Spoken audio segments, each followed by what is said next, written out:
Salut Christophe. Bonjour Christian.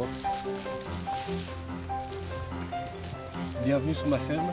Je suis ingénieur conseil pour une société qui a comme vocation la protection des cultures. Donc moi j'ai une partie de mon exploitation en conventionnel et en bio. Nous fonctionnons en lutte intégrée depuis des années et je suis ravi d'avoir ce débat avec toi sur la lutte intégrée.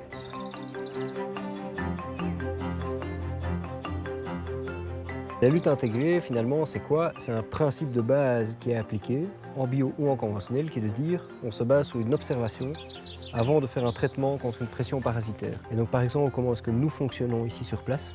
Sur base d'observation, on va dire, tiens, est-ce que tel ou tel insecte peut poser un problème à la culture? Si oui, on envisage une solution phytosanitaire. Et sinon, on décide de laisser la population en place. Donc on a par exemple des haies qui permettent d'accueillir aussi toute une série d'auxiliaires qui vont venir lutter contre les parasites de nos cultures.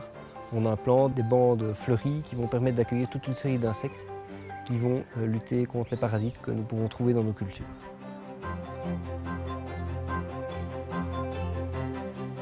Ce qu'il faut savoir, c'est que ce n'est pas parce qu'on est en bio qu'on n'a pas nécessairement de traitement. Donc on a aussi des produits qui peuvent permettre de résoudre des problèmes parasitaires ou de maladies qui existent en bio.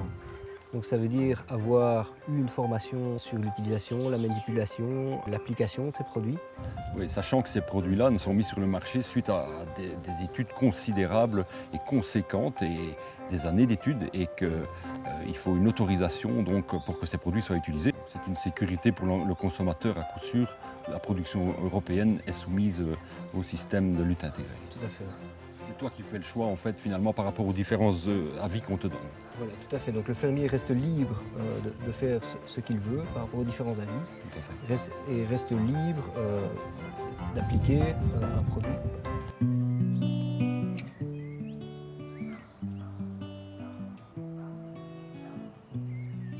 C'est vrai que dans l'esprit du consommateur, ce n'est pas toujours très clair. Le conventionnel, c'est utiliser tous les moyens possibles et modernes pour savoir contrôler, disons, les prédateurs sur le champ, donc y compris la chimie en dernier recours, on est bien d'accord. Mais l'agriculture bio utilise également des produits de lutte contre les prédateurs.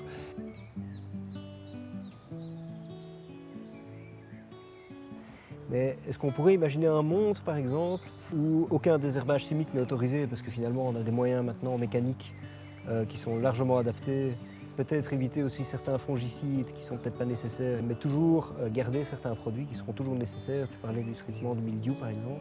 Voilà. Est-ce qu'on pourrait arriver dans un système hybride tel que celui-là? C'est pas pour demain, parce que quand on voit la gestion des mauvaises herbes demanderait une mobilisation de main-d'œuvre qui est incommensurable. Hein. On ne s'imagine pas. Pour revenir à la situation d'il y a 100 ans, plus de la moitié de nos concitoyens travaillaient dans les champs. Moi, je n'appelle pas ça une agriculture durable et équitable. Donc, quelque part, il faut vivre avec son temps et utiliser au mieux les moyens, les progrès techniques que nous avons à notre disposition. Et toi qui es sur ton exploitation confronté aux deux types d'agriculture, qu'est-ce que tu en penses? Comment tu te situes par rapport à ça? En agriculture, je crois qu'il n'y a pas vraiment de méchants et de gentils. Mais probablement que la vérité se trouve entre le bio et le conventionnel, parce que quand on observe les pratiques, on se dit qu'il y a peut-être des dérives ou des excès des deux côtés. Cette vision manichéenne des choses, les gentils, les méchants, est complètement surannée et dépassée et non scientifique. Il faut élever le débat par rapport à ça et il faut expliquer les choses et pourquoi on fait les choses. En tant que fermier, ce que j'ai envie de dire aux consommateurs, c'est faites-nous confiance. On est de toute façon contrôlé. Il ne faut pas oublier que l'agriculteur, c'est quelqu'un qui essaye de valoriser au mieux sa production. C'est quelqu'un qui aime la nature et a envie de fonctionner avec la nature.